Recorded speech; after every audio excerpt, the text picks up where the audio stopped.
Hello, I'm Dylan. And I'm Kiyan. And this is Trust Your Doctor, that podcast where Owen yet again tries to use the rift to save the day despite the countless amount of times it's not worked before, because this week we watched To the Lost Man. Written by Helen Raynor. Directed by Andy Goddard. And aired on January 30th, 2008.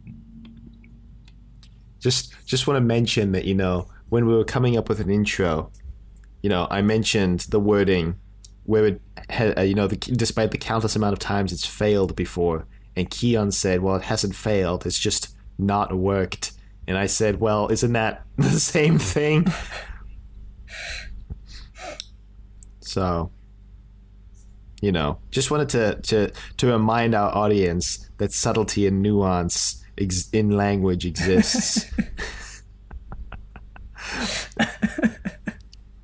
Especially so on this podcast, the last bastion of hope for the English language, clearly.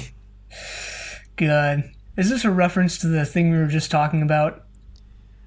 In some ways. Also, it's just funny, so it doesn't have to be if you don't want it to be. Yeah, the thing we were just talking about was like the debacle with the Scots language on Wikipedia, which I'll put some links to that in the show notes if you don't know what's going on there. But yeah. So, Torchwood. I watched this yesterday morning, as usual. Opened up Amazon, clicked on the episode, was like, okay, so it's called Last Man Standing. All right, sounds pretty good. Start the episode, get through the first scene, title sequence comes up, To the Lost Man, written by Helen Raynor, and I'm like, hold up, hang on, what? Turns out that Amazon's just got the wrong episode title for this listing. Isn't that great? Yeah, someone must have just been, like falling asleep at their desk, putting these names into spreadsheets and such, and just got it wrong. Maybe we should contact Amazon and let them know. I mean, this week I applied to get our podcasts on Amazon, which will mean that we'll be part of the Amazon universe, hopefully. I put my email into the Amazon podcast application form, and I never got like a confirmation email, and I just really hate websites that don't send you a confirmation email, because then I start to wonder, like, did I misspell my email? Like, did I swap an E and an A, or what's happening? Did I write the wrong ending to the email? And it was even worse because this form didn't have like a confirm email box. It just had the one box. And it was, if you didn't get it right, well, you're SOL, I guess. Yeah, not a great user experience. doesn't delight at every stage of the journey. Jesus Christ.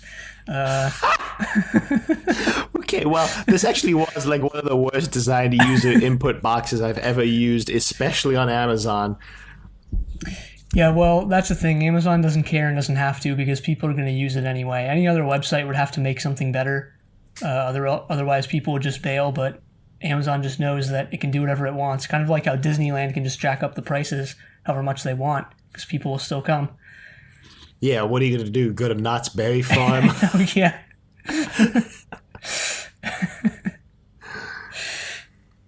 Imagine if Knott's really had been bought by Disney. We could have had 2 Disney parks in the area. We could have had a Disney monopoly. Someday, I'm holding out, crossing my fingers. One day, Snoopy and friends will be excised from Knott's and replaced by the mouse.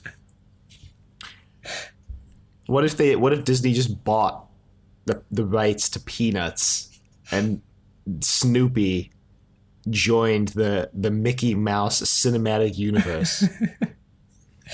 Yeah, then you could have Snoopy in Marvel. You could finally do something like Who Framed Roger Rabbit again and cross over the universes. Everyone was talking about how Endgame was the most ambitious crossover of all time. But does anybody remember when Daffy and Donald Duck appeared in the same scene in a movie together? The true greatest crossover of all time between sworn enemies Warner Brothers and Walter Disney. Walter Disney. I feel like his name I'm sure it was Is his Walter. legal name actually just okay? It's definitely Walter. It's Walter Elias Disney. Yeah, you wouldn't just name it wouldn't just be Walt, right? It would yeah. Well, I mean, after Walt got really famous, I could see people being like, "I'm gonna name my kid Walt because I'm just such a big Disney fan." That's true.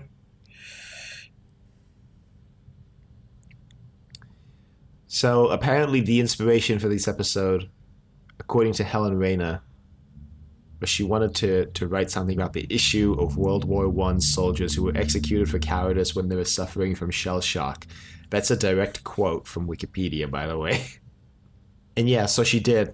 So that's the production. The production. She wanted to, and then they did.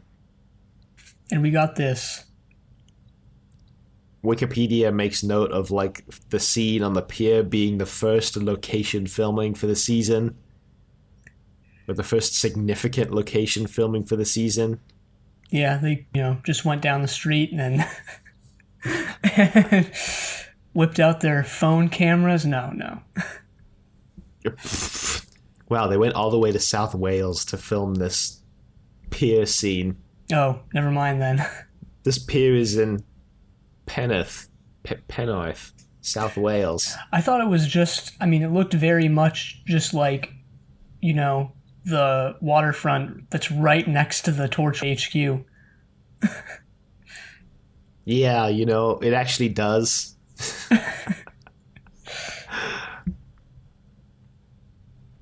So, Gosh, yeah, must suck for like the people who involved in making this who were like, yeah, we're gonna have this location footage. We're gonna go, to South Wales, and it looks exactly the same or very similar to like down the street.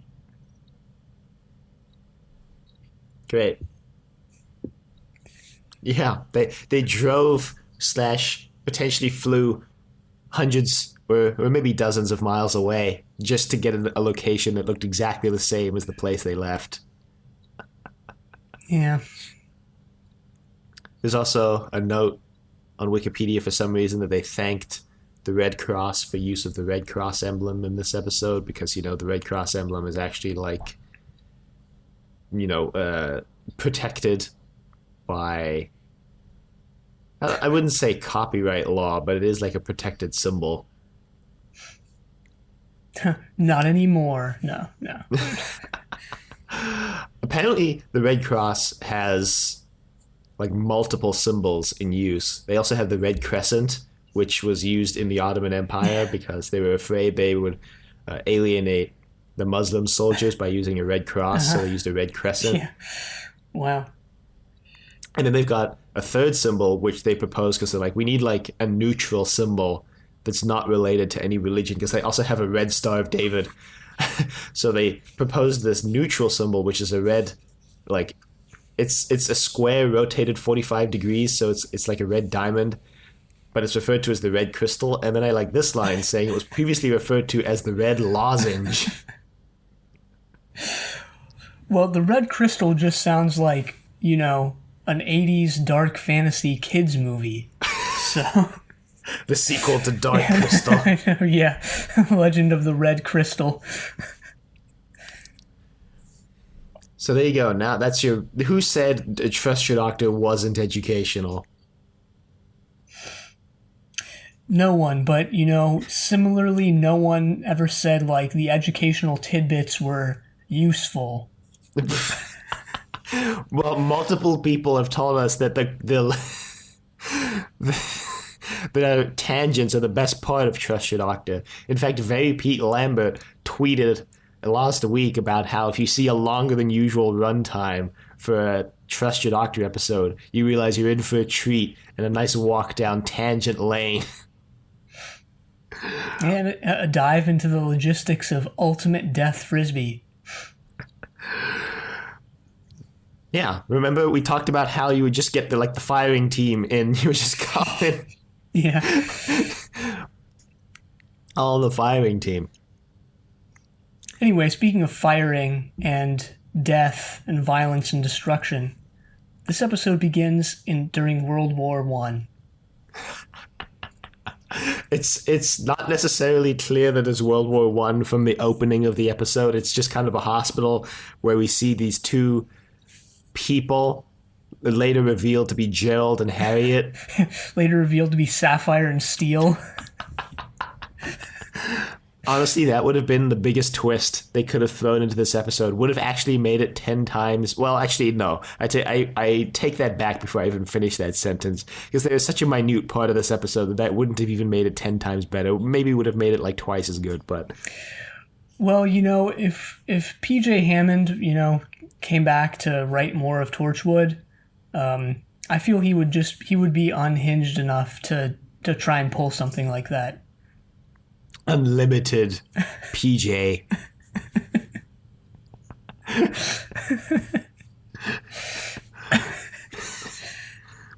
I'd like to see PJ Hammond write an episode just of regular Doctor Who. Just with Jodie Whittaker's Doctor, and just have it be weird as hell. Yeah, so would I. Definitely. Chris, you know what to do. You could also just call us up. I've got a suitable number of unhinged ideas we could use.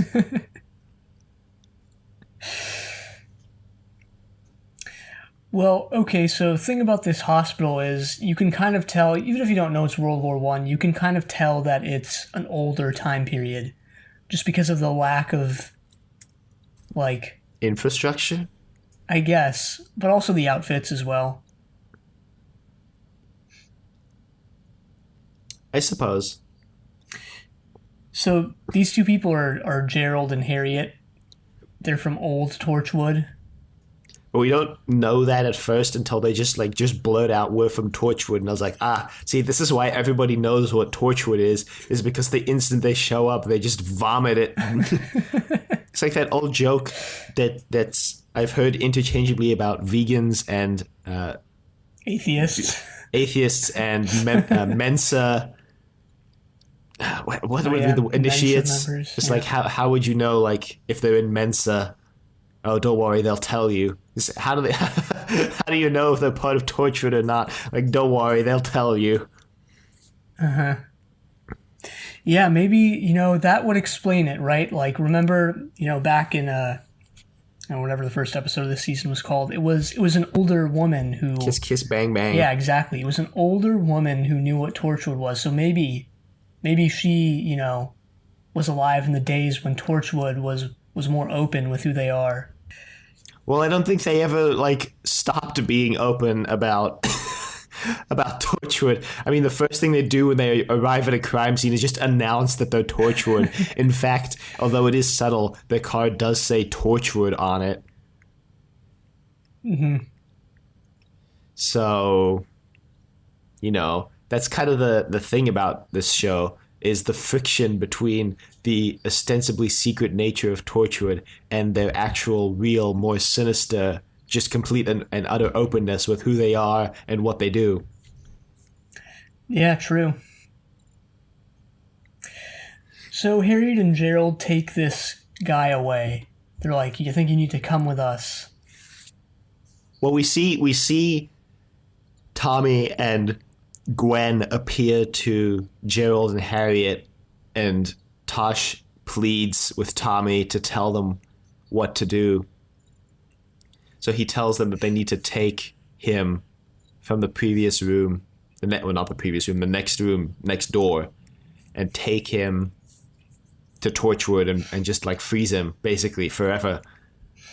And Gerald and Harriet are like, "What the hell? All right, I mean, I guess, sure. Why not? We don't have anything else to do." We should mention that they're there investigating some sort of temporal slip that's happening. Some kind of time shift. Mm-hmm. So they take Tommy out of his bed and they freeze him. Yeah, I was surprised that Torchwood had cryogenic technology in 1918. I guess they do steal alien tech from any alien that they land on.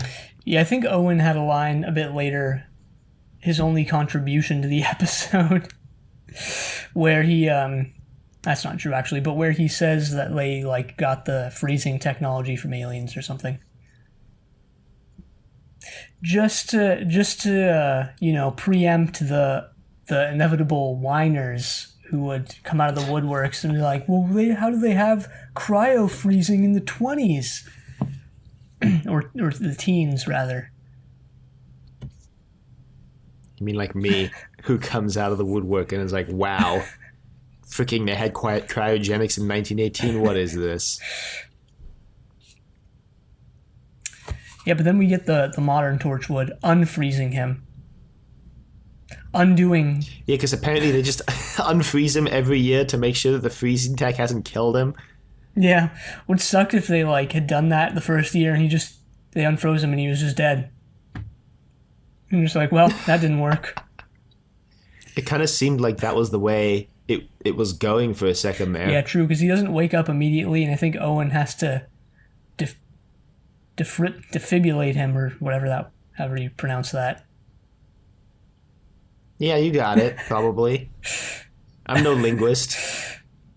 Well, I mean, you can be a linguist and not know how to pronounce defibrillator or defibrillator or whatever the hell it's called. I think it's defibrillator. Well, I'm no English user. I'm no old crotchety. I'm no gatekeeper. You pronounce it however you want. Yeah. You want to say it defibrillator, Yeah, be my guest. as long as people know what you're talking about, you can pronounce anything however you want. And it's basically the same thing. Actually, I don't know if I go that far. What if I just decide to pronounce every word exactly like another word so I can say the statement, Torchwood is the best TV show of all time, but what I mean is that Torchwood is an abomination that nobody should watch. Well, then your message is getting a little muddled, then people won't understand. But if you were to say, like, defibrillator, then I'm sure most people would be like, oh, defibrillator. I guess. Well, anyway, so they wake him up. We actually get a scene before they wake him up of Tosh putting on a nice fancy new dress. She's throwing on her best cologne perfume. And she's like, all right, let's go to the office. Owen's like, huh, you got a new dress? And she's like, yes. What's it to you? Yeah, we get a nice look at Tosh's place once again. Yeah, my note here is, did Tosh upgrade? Because it looks like her house is way bigger, way roomier, way cleaner than the place we saw last season. Yeah, I think she maybe just cleaned it up, I mean, it's possible. We don't really know if she just cleaned it up or if she really did just get a new place. She was so upset with, I don't know, the state of her old place. She just moved. Yeah, screw like a minor amount of cleaning. I'll just move. I was going to say, imagine if every time your house got dirty or like filled with stuff, you just moved. And left all the stuff behind and just started over in a new squirrels. place. Isn't that what squirrels do? They just like pollute their environment until they aren't pleased with it anymore and then just move on. Glad to know squirrels are just dumb as heck.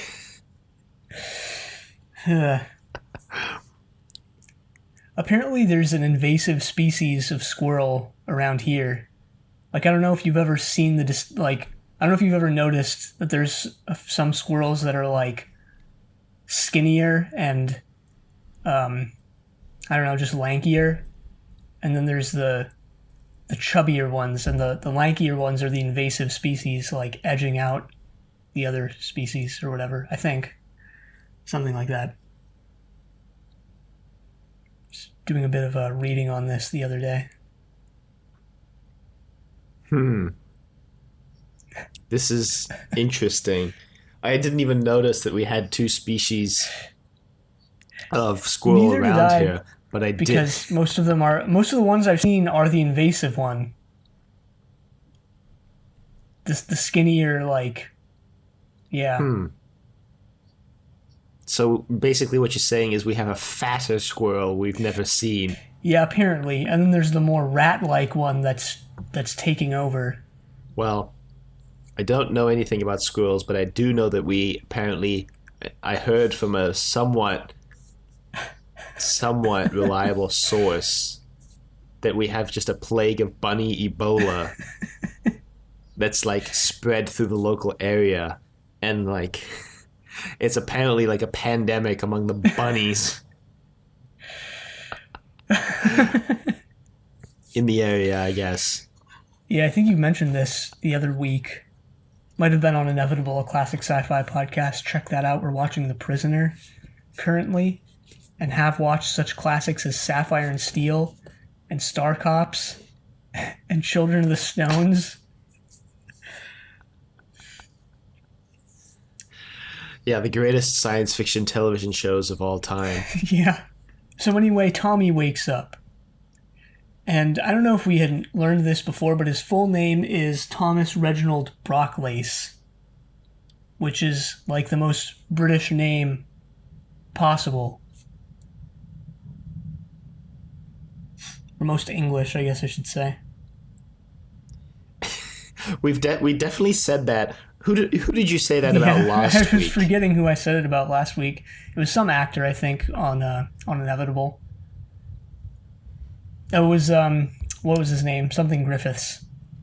Yeah, I don't remember honestly. Either. I'll put it in the show notes, I guess. I like how all these things you say you'll put in the show notes. No one would ever like care if you put in the show notes or not. But the instant you say you're going to put it in the show notes, now you've basically forced yourself to have to put it in the show notes. Yeah, I mean, not a big deal. Nothing else I really do or can do while listening to these episodes for the show notes, so yeah. All right. That's true. So yeah, he wakes up and he freaks out. And they're like, Tommy, it's us. It's Torchwood. It's Torchwood. And he's like, ah, yes, Torchwood. I remember now. Torchwood. Yeah, so like... Tosh calms him down. And it kind of seems they're implying that like Tosh and him have known each other for like a couple years. Turns out this is the fourth time that Tommy's seen Tosh, and he's only known her for realistically 3 days at this moment. Yeah. Because he mentions a bit later that to him, you know, all these instances of waking up are just one right after the other. Yeah, well, because he passes out and then wakes up and then passes out and then wakes up. So, right. You know, makes sense to me. Yeah. They reintroduce him to the world, and then, you know, that's it. Him and Tosh just like go take a walk around town. Gwen, through this whole thing, is just confused as hell. She's like, what's going on? Who is this man, Tommy? What is happening? Why is Tosh dressed up so nice? Gwen makes a comment about how handsome Tommy is when he wakes up, and Jack's just like, well, you know, too bad. Find your own strange man. Tosh got there first. Yeah, kind of like how she got to the alien hell-bent on destroying Torchwood first. Remember that? I mean, to be fair, a couple of them have fallen in love with people hell-bent on destroying Torchwood. And a couple of them didn't even fall in love with people hell-bent on destroying Torchwood. They just teamed up with people hell-bent on destroying Torchwood. Or we're just hell-bent on destroying Torchwood by opening the rift. Yeah, I mean, Owen, yet again this week, just like, let's use the rift to solve the problem of the day. Well, okay, so let's dive into this. So all of them have had some sort of, love interest that's been, I don't know, detrimental to the core team. So obviously there's the whole Gwen and Reese situation, which is putting a strain on Gwen. So there's that, which we cover like every single week. And obviously there was the Owen and Diane situation, which is another just WTF.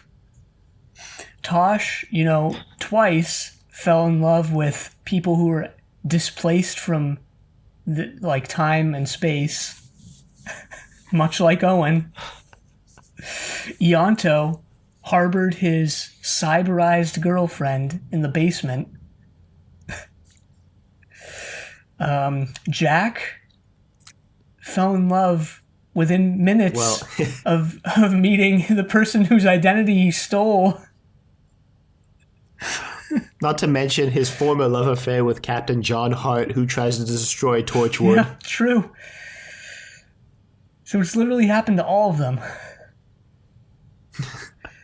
Oh, and Great. there's the whole Ianto and Jack thing, which is probably going to come back to bite them in some sinister way later on. Was also played up this week. Yeah. Yeah. There's also the awkwardness they're now going for between Gwen and Jack. I don't know if that has anything to do with any romantic interest now that Gwen has totally moved on from Owen. I'm not sure if that's what it's all leading up to, but it kind of seems like it. Just going to put that out there.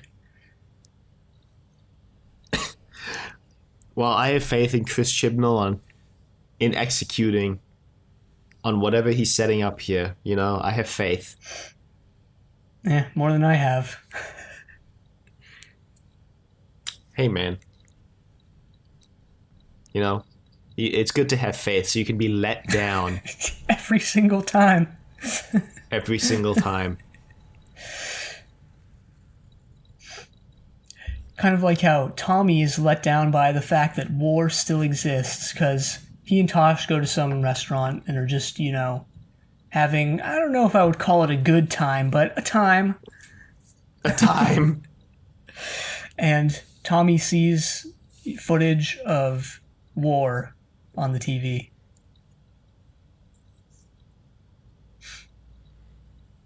Well, so the way Tommy's talking is like he's never been woken up before because he's just shocked at the state of the world. And the state of the world didn't really change that much in the 1 year he's been asleep, Maybe he just wasn't exposed to the mass media last year or something.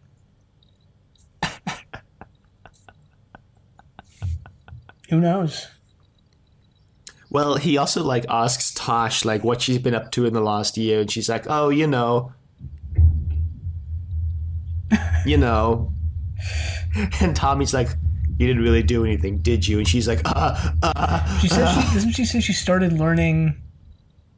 Well, he asked her if she started learning piano, and she's like, no, or I don't know, or no, it was like Spanish or something. I don't know. She's like, Yeah, he asks if she still plays the piano, and she's like, "Nope, haven't played since last year." And then he's like, "Did you learn Spanish or Italian like you wanted to?" And she's like, "Well, I bought a book." And he's like, "Well, I mean, I guess that's a start."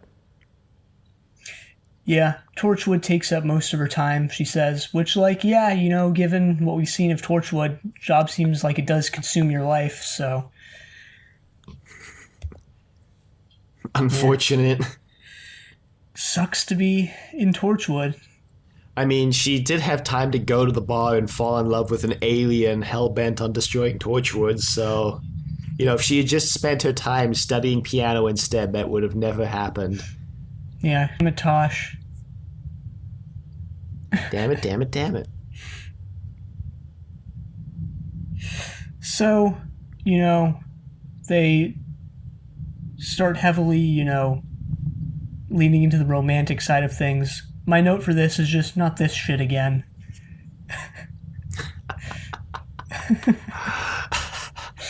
Because, yeah, I mean, it has happened, many times already. And every time it's resulted in near disaster for Torchwood. Every time it just causes great great destruction and just emotional pain for most of the team. We forgot to introduce the locked box that came along with Tommy. Yeah, and it's just there's no way to open it. Jack's explaining this to Gwen, and Gwen's like, "Well, just open it and find out what we need to do." And Jack's like, "I literally cannot. Like everything we need to know about solving this problem is in this box, but they locked it with a freaking time lock that won't open until the time shifts start happening." Right. They should just like bomb the box or something. I don't know. Just put it out in an empty field and just nuke the hell out of it. I mean, Torchwood has to have some sort of alien device somewhere to open this bad boy Yeah. up. I mean, they have that entire Warehouse 13-esque like repository of tech that they just kind of kept. So slash Indiana Jones-esque. Yeah, I mean, the like access to that storage area is through a single door, a single vault door in Jack's office that just, I guess, pulls up whatever you want out of the vault. So we don't know how much technology is in there, I guess, is my point. Mm-hmm. I forget what happens next. Well, Gwen just decides, just to satisfy her own curiosity for some reason, to go and investigate the hospital that Tommy was staying at. That I guess somehow survived the 80 years since. Well, it's sort of just an abandoned gutted building now. So she goes and she starts wandering around, and she's getting sort of visions from the past. Something temporal is afoot. And, the people in the past can see her as well. They think that she's some sort of spirit haunting them or something.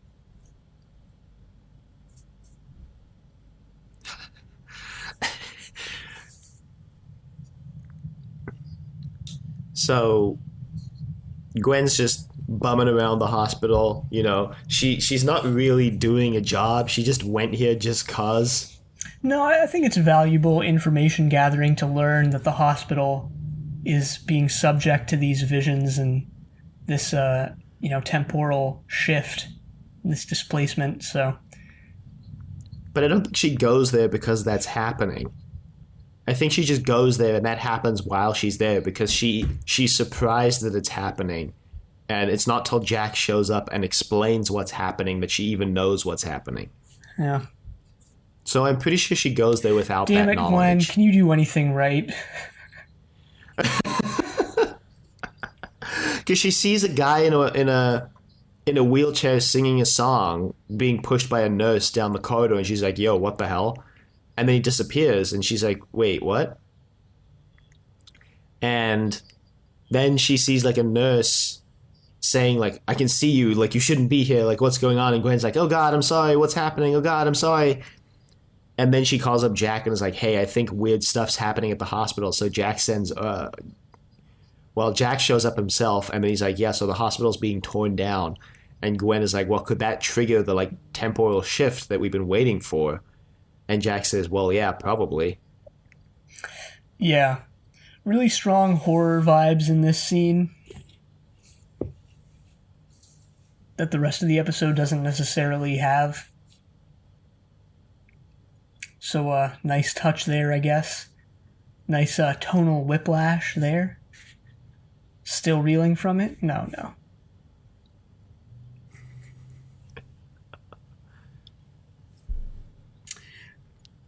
So then they decide to. Well, Owen's holding down the fort for Tasha's tech corner this week because Tosh is out trying to go to Pound Town with Tommy. Oh my God. Wow. I mean, that's basically what she's doing. On the pier, Tommy's like, "Look, we could go back to my place, but it's cold and there's not enough room. And Yeah. so they're like, well, what if we decide to go back to my place? And Tommy's like, really? Really? So I think they do that, but they get called back into Torchwood, if I remember correctly, because the box is now opened. Yeah, the box opens and Jack pulls the letter out, and my first reaction was, "Oh God! Now we have to read." Jack's got to read this multiple-page letter in ancient cursive script to find out what's going on. Yeah, I mean, when was this written? In like 1914? This is basically Old English. I mean, no, yeah. So turns out that, oh my God. So what does this actually say? It turns out they need to bring Tommy back to the hospital and use the rift manipulator included in the box to send him back in time because he needs to die. I'm surprised not Gertrude, Gerald and Harriet like figured out what the hell Tommy was supposed to do from the little information they were given from future Tommy. Okay, look, old Torchwood as an institution was a lot more competent than modern Torchwood. That's how they survived so long. You know, it's really this team that's running things into the ground and endangering the survival of Torchwood in the world. You're not wrong, actually. You're not wrong. I had a note that was like, why wouldn't old Torchwood just like make a note that Tosh was the person who was with Tommy, so that like all the generations of Torchwood between 1918 and 2008 would have some sort of like guideline for when this is going to happen. And then it was revealed that in the goddamn box that wasn't going to open until the event happened, they included a drawing of Tosh, so that I guess they would know Tosh was the one who had to do something. But I guess my point originally was just like, you would think that somebody like throughout throughout Torchwood in 1918 would leave a note that would allow the Torchwood generations between 1918 and 2008 to not panic about like whether or not the world is going to end on their watch with Tommy. Well, I guess they didn't know, what time period this was all connected to in the future. Yeah, I guess that's true, and I guess they didn't want to include a drawing of Tosh in case that, like, messed with the timeline. Yeah, I mean, they could have just, I don't know. They could have just, like, gone back to Tommy's bedside and been like, all right, tell us what you know. But maybe they didn't even want to do that because, having knowledge of the future is usually not a good thing as depicted in movies and TV. Stories in general. Yeah, I guess that's true. And Old Wood is a lot more competent and smart. Did you say Old Wood? Yeah. Well, we all know that the older something is, the stronger it is. True. Which is why Torchwood only weakens as time goes on. Until it gets destroyed. What? So they decide to they basically just give Tommy this weird little device that they pulled out of the box, and they're like, well, this will probably work. And he's like, It's the Rift manipulator. Kind of like the Vortex manipulator, but for the Rift. I was like, wasn't the name of the like device in Torchwood HQ also the Rift manipulator? I don't know. Like, isn't that also... Well, anyway, I mean, whatever. I don't know. So they give Tommy like 24 hours. Oh well, it's revealed also, I think, to as either Gwen or Tosh, must be Tosh, that Tommy's gonna die. They're gonna put him to death by firing squad for cowardice because he's gonna refuse to return to the front.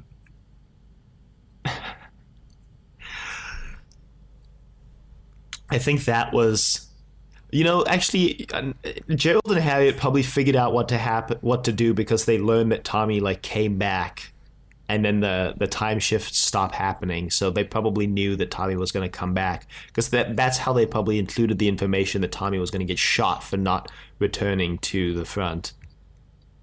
Yeah. So Tosh is a bit conflicted. Obviously, she doesn't want to do it. She doesn't want to send him to his death.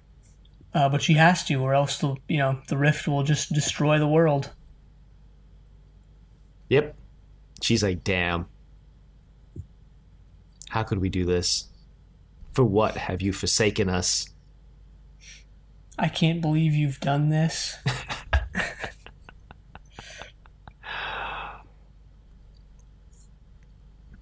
So they have until 6:30 the next morning. Right. And they're like, what should we do with Tommy until then? And Tosh is like, well, Tommy could come back to my house. And everybody in Torchwood is like, mm-hmm. My notes here say obvious lie, but I don't know what that's like referring to. Obvious lie. Oh no, okay, there's another. So okay, right before that, oh, I know what this is referring to. So they go back to Tosh's place, and they're inside. They're not even in a sort of foyer area. They're just in a living room, and Tosh is like, "Come in."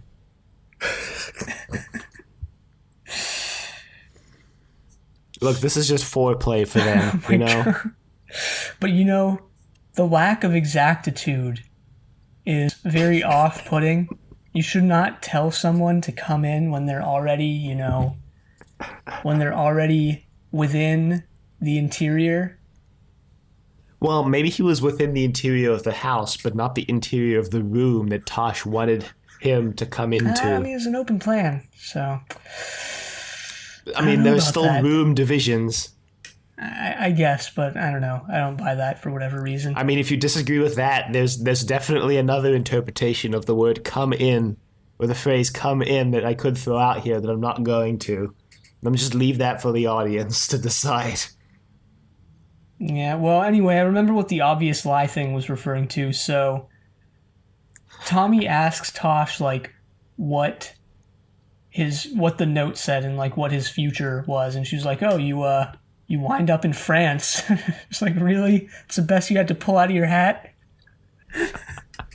He immediately... He's like, I die, don't I?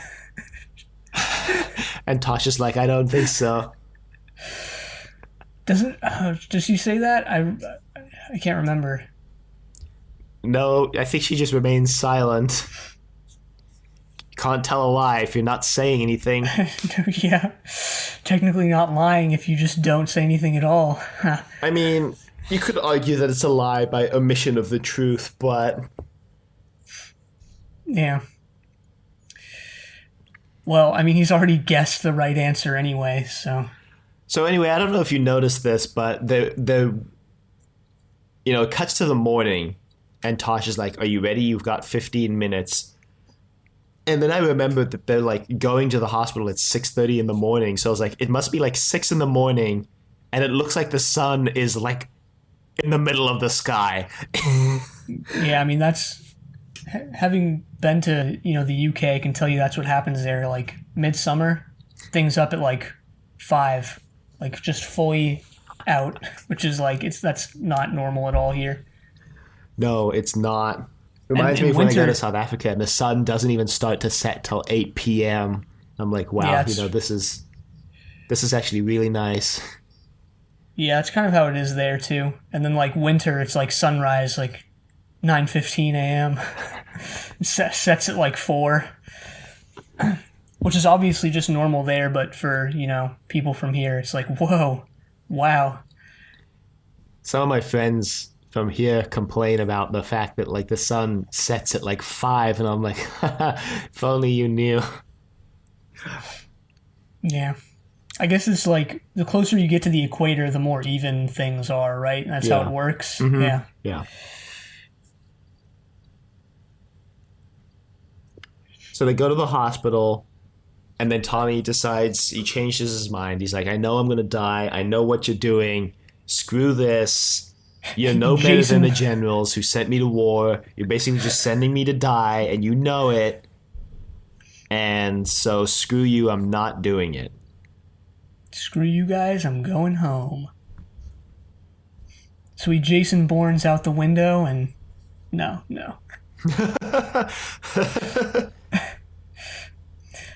Well, actually, that joke doesn't really work because that guy who got tossed out the window and Jason Bourne didn't jump out the window. He got tossed. So I mean, you can toss yourself out the window. You can defenestrate yourself, so to speak. oh my god.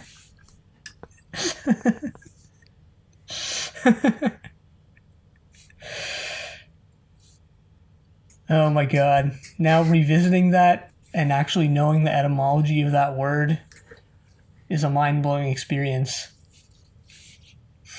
Really have become a master of these Greek and Latin roots. No, I'm just kidding. Well, I'm happy for you. But yeah, Tommy just goes into another room to sort of bail. And then Torchwood just pulls out their guns and they're like, you know what? You are a coward, Tommy. The people in the past were right. They just executed my firing squad, like Lisa style. Thus fulfilling his destiny. Thus closing the time loop and completing the cycle. Yep. The rift closes and all is well in the world. The blood sacrifice has been made. No. Jack actually just asks Tosh to convince him to go through with it. And they have like 2 minutes. And then at that moment, they shift into 1918, and we see the scene from the beginning of the episode. And then Tosh is like, you got to go now, Tommy. You got to go to the bed. Go, go, go. And Tommy's like, well, I guess I have no choice now that I'm already in 1918. Yeah. So as soon as Harriet and Gerald lead the past Tommy out of his bed, the future Tommy walks back into his bed. Or he gets escorted back there, rather. And then he just sits there, holding the rift key. And then in the future, Jack's like, it hasn't worked. The time shifts are still happening. And then Owen's like, well, you know what? I've got a great idea. And Jack's like, what is it, Owen? And Owen's like, let's use the rift.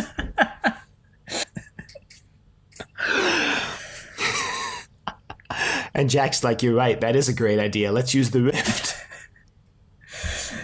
I was actually... I'll talk about this at the end because we're almost there. So Tosh gets psychically projected back into the past. And she's like, you got to do this, Tommy. You just got to do this.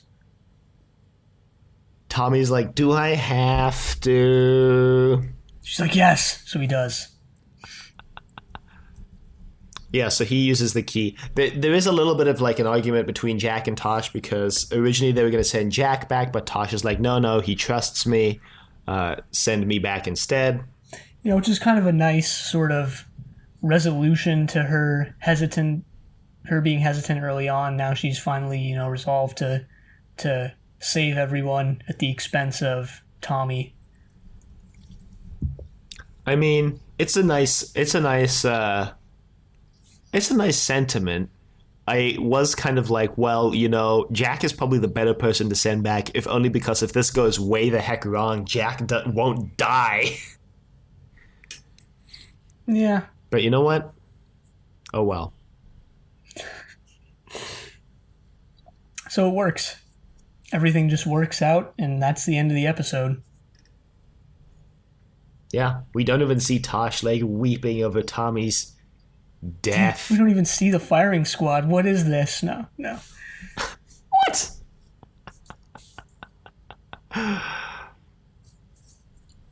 Yeah, you're right. That is the next thing Torchwood needs. A firing squad. Again. Oh, wait. We've already done it. Yeah. Yeah. It's so weird that like, never mind. I don't want to go down that rabbit hole. So anyway, Torchwood saves the day again by sacrificing someone again. You know, it's kind of shocking to realize the sheer amount of episodes of Torchwood that are resolved through just like killing or sacrificing someone. Yeah, and they actually bring that up in this episode. You know, in contrast to Doctor Who, where the Doctor always wants to save everyone and is often able to. This episode, Tosh, I think, has a line like, so you want to sacrifice Tommy to save. You're just weighing his life against hundreds of others. And Jack is like, yeah, exactly. He has no remorse. Yeah, that's in the episode, right? I'm not just making that up or drawing that. No, okay. no, it was. Yeah. I remember it. Yeah. So definitely a more, I don't know, realistic take where sacrifices have to be made. And the passive voice has to be used to deflect all blame and responsibility. Yeah. Just avoid blame by putting it on the guy who died, you know? This episode's interesting because we really don't know anything about why the time slips are happening or what sort of force is causing it to happen. You know, we go through the whole episode, we get the resolution, but we still don't know what actually happened, which is, I think, unique in the Doctor Who universe. Not unique, but is unusual in the Doctor Who universe, because a lot of the times we'll know what's happening. Yeah, maybe this is all leading up to something. Who knows? Maybe, because even in Torchwood, we generally know, who's the big villain of the week, what they're trying to do, what's going on, generally speaking. There have been a couple episodes where we don't know. And this one is one of those ones where we don't know, but the fact that we don't know is a little bit obscured by like the Tommy Tosh romance and subplot. Yeah. We don't even really know who or what Billis was. Yeah. Somehow feel like he's not coming back. That's the thing, too. I was thinking that this episode might have actually been better, like, when you take it into the larger context, if it were to come earlier. Because, like, the Rift stuff doesn't come out of nowhere at the end of season 1. It's set up. But, like, maybe this could be an example of, like, times when they used the Rift where things worked out. Thus, maybe justifying Owen's, wanting to open the Rift a little more. Mm-hmm. I don't know, I just feel like a successful opening of the Rift could have worked to the end of season 1's benefit. And not make Owen look like, what he looked like at the end of season 1, which was not good. I kind of do feel like that is partially because the immediate previous episode to the one where Owen's like, let's open the Rift, let's open that puppy all away. He already did that and it didn't do good things. Yeah. Which is why maybe like setting a precedent of like opening the Rift and things working out more or less like they did this time maybe would have helped. Yeah, kind of like to make it less of a certainty that Owen's plan to open the Rift in the finale is a bad idea. And more of like it's a 50-50 shot almost. Yeah, it's a risk, but it might work out type thing. Yeah, I could see that. Putting this in season 2 is kind of interesting because I thought they had like closed the Rift at the end of whatever the final episode of season 1 was, at End of Days. So I wonder if they're building up to something with the Rift being uncontrollable again. Would kind of be lame if they redid that plot line, but yeah, I think I would personally enjoy if Bliss were to come back and maybe all of this was part of some sort of larger, more complex plan where like he had to fail, he had to summon Abaddon and fail, and I don't know where they'd go with that. I don't think it's going to happen, but it would be cool. Yeah, I don't think that they're going to go anywhere with that. And I think they introduced John Hart to kind of create a villain this season. I think I strongly believe that John Hart is going to be the main villain of this season. Yeah, probably. And we know he So comes back for sure. yeah, I mean, thanks to that next time trailer that spoiled everything. And thanks to this week's next time trailer for spoiling that Reese gets involved in the investigation next week. Yeah, but I like how they did this. So him figuring out about Torchwood isn't necessarily like, the biggest spoiler ever because of how this is all set up. How he seems to be at odds with Torchwood and involved in some shady stuff. Yeah, it seems like he encounters Torchwood like in the course of his regular job next week, which the sheer coincidence of that happening. Yeah, did we ever learn what his job was? Like, what does Reese do? I don't I think we have ever. genuinely no idea. Yeah, they might have dropped that in like episode 1 or 2 or something, but if they did, I can't remember what it was. I have absolutely no recollection of if we learned what he does, and if we didn't, that we did. Yeah. That was an extremely complicated sentence, but I feel like if you wrote it down with the correct grammar, it would work out fine. Yeah, no, I got what you mean, which is why, you can communicate however you want, as long as the person you're talking to knows what you mean. Jeez, bringing it back. Bringing it back to the beginning of the episode. Who said Trust Your Doctor wasn't a well-planned podcast? Exactly. And that's... Oh, I was going to say we did, and literally we said that. Oh, damn it. Well, that's just why context is important, because if you say, like, hey, give me that thing to someone who you always say that to and who knows you very well, they might know exactly what thing you're talking about. But if you just say it to, like, some random person, they're not going to know what you're talking about. So, like, maybe if you said the sentence that you said to, like, someone you just met 2 seconds ago, they'd be like, yeah, like, what the hell are you talking about? But since we've been trapped in this podcast for over 6 years, I got you. So you're saying everyone who was listening to the podcast doesn't understand that sentence I said at all? I guess.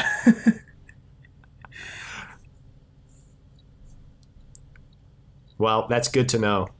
Yeah, good to know that we can really, keep this podcast insular and, Gatekeeping the podcast.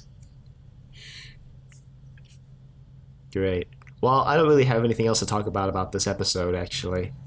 No, neither do I. It wasn't the best episode ever.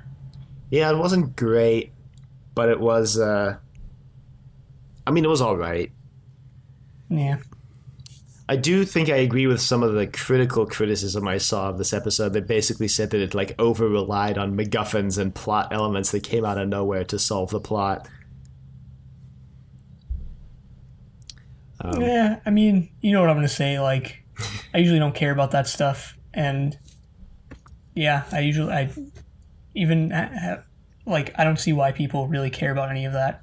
I thought you were going to say that's like Torchwood's thing, is just pulling weird alien things out of the vault. Yeah, true, I guess. So, well, we have some segments to do. Yeah, some surprisingly devoid segments. I didn't really have much for any of these. This was definitely the Tosh episode of the week, because my should Jack be affected by this is no. He seems pretty unconcerned. Yeah, and, yeah. And it's, he seems like sorry for Tasha's loss, but at the same time, he's like, well, you know what? Yeah, like, I'm so sorry that happened type thing, Or sorry you feel that way. I mean, in a way, like, it was on Tosh for falling for this guy who she only saw one day a year, who she knew she was going to age 365 times faster than him. And that he might die in her lifetime saving the world. I'm impressed Tommy. So Owen, Owen took a week to fall in love with Diana. Tommy took 3 days. Yeah, it took a couple days. But when you know, you know. When you know, you know. Wow, I said the word no like 6 times in that sentence.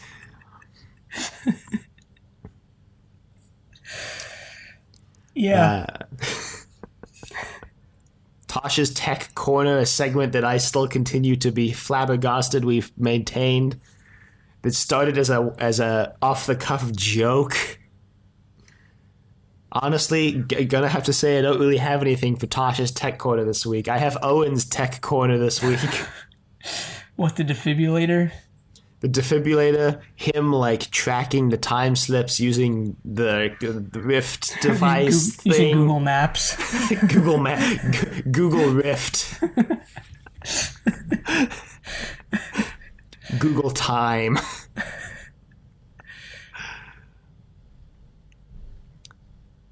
So yeah, that's because even though the episode was Tosh based, we didn't really get any of her nice sick technology. Tosh based. Tosh based. Yeah, true. I didn't even have anything for Gwen this week. She was kind of sidelined this episode. She didn't really commit any sins. Yeah, except like lust, kind of, when she asked Jack if he had any other handsome men frozen in the basement, which Jack then doesn't call her out on the fact that she's engaged to be married right now to Reese. Yeah, I guess. I mean, I don't know. It was more just an off-the-cuff quip, so I would let it pass. But, An technically... off-the-cuff quip of lust. Yeah, all right, sure. And then the WTF Owen moment of the week. Mine is Owen continuing to recommend the Rift as a solution to problems. Yeah, I guess that would have to be mine, too. I didn't really have anything really wild for him. He was kind of sidelined in this episode, too. And for once, he treated Tosh nicely. He did? Yeah. Oh. I mean, he literally, in the one scene... He goes to Tosh and he's like, hey, basically saying like, I've fallen in love with someone who was not from this time period, and then I lost them, and like, I don't want to see you go through the heartache and the pain that caused me. And yeah. Tosh is like, thanks, Owen. I appreciate it. And he compliments her dress at the beginning. Yeah. I think he's just jealous that Tosh is in love with Tommy. Maybe. Just remember, she's also got a crush on Owen. Yeah, I feel like that's been left in like the distant past, never to be brought up again. But we'll see. We'll see. We'll see. Yeah. And that's all the segments, I guess. Yeah, I just want to wrap this up by saying, wrap what we were just talking about up by saying, kind of hate how much I'm enjoying the soap opera-ish nature of the Torchwood team and the Torchwood dynamic. So you hate yourself for loving the show. I guess, yeah. Like the, is it a Joan Jett song? I hate myself for loving you. Yeah, I'm sure it's Joan Jett. Yeah, it's Joan Jett and the Blackhearts. I'll put that in the show notes. I'll absolve you from having to look that one up and put that in the show notes myself. I mean, okay, it takes like 5 seconds to look something known up. Like, it's not annoying to do the show notes when it's a known entity, when it's like, man, what was that show from like 20 years ago that did that one thing in that one episode? I'm just like, I have no idea. You just gotta bust out those Google skills, my friend. Yeah. Anyway, we have an email this week from Sergeant Drano. Subject line, Torchwood to the Last Man. At ease, privates. So a big-time Toshiko-centric episode. I think she carried it well. I thought Tommy was compelling as a character. Solid bootstrap plot was interesting enough. I think I'd rate this at slightly above average, maybe brought down just a little bit by the function of the Rift Key. The Rift Key looked pretty cool as a static prop, but when he actually uses it, and it just turns a little, lets out some pixie dust, and turns back, a bit of a letdown. Sergeant Raynor, Station 7, the door. Yeah, gonna have to agree that the Rift Key was kind of underwhelming, but they probably spent all their special effects budget for the season on like Captain John Hart jumping out of the rift out of nowhere. So, you know, it's in true Doctor Who fashion. In fact, they spent their entire season's CGI budget on one single episode. Blew it in the first 20 minutes. And then they were like, "Oh shoot, we should not have done that." Should not have done that. All right, well, that's it on terms of emails. And anyway, it's now time to beat the dead horse. Oh my god! This week, well, we had a couple. Well, before we do that, we had a couple Facebook comments, so might as well read these while we're doing this. So, RG commented saying that John Barrowman said that James Marsters stuck his tongue in his mouth for their kissing scene without checking that was okay. Apparently, you're supposed to negotiate that kind of stuff. Apparently, yeah. I mean, first I've heard of that, but... First you've heard that you're supposed to, like, negotiate this? Yeah. Or, like... Yeah. Yeah, I mean... I don't know. That seems like common sense to me. You want to make sure that whoever you're going to be making out with is comfortable with everything you're about to do. Yeah. John... So... But, yeah, I guess these actors are as unhinged as the characters they play. Good to know.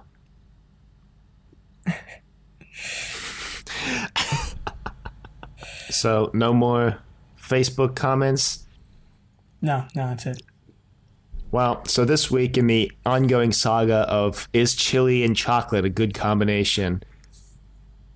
This is like the low-budget, crappy version of what is science fiction. Zenith the Blake 7 podcast. Check that out. But I went out and I bought chili. I bought Lindt Excellence, dark chocolate infused with spicy red chili. And the back of the box says, Excellence chili balances the flavor of dark chocolate that slowly yields to the delightful spiciness of red chili. This cost me like $2, so hopefully that this is worth it. And hopefully this is worth it. I might just hate it. The sniff test, it just smells like dark chocolate. Is you can go for a bite this like now. a full bar? Like, is it like a sheet Hershey style like of chocolate? Yeah. So it's a bar. I've broken off one square. I'm gonna be honest. I don't really taste the chili. It's probably gonna hit you in like a few seconds. We'll see.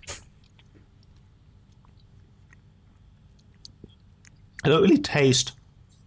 It doesn't taste anything different than just chocolate, but there is a little bit of heat. Like, I can feel the heat in the back of my throat. Presumably from the chili. I hope, and not from, like, some strange allergic reaction. You just died on recording. Something in this chocolate. Yeah. I mean, it really does just taste like chocolate, but... with a little bit of heat. Yeah, well, okay, so apparently spiciness is not one of the 5 tastes. It's just pain. So that kind of makes sense, It would just taste the same, but inflict a little bit of pain on your mouth. The key spicy ingredient in chili and various other peppers is a compound called capsaicin, Capsaicin, and that's the compound responsible for like the heat in peppers and chili. Apparently, though, it's only like spicy or an irritant to mammals. Huh. Birds apparently, it's like a painkiller, and just they love that stuff. So.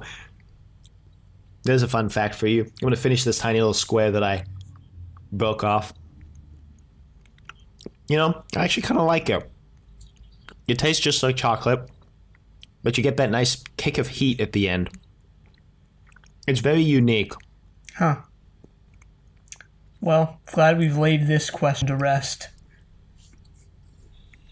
Yeah.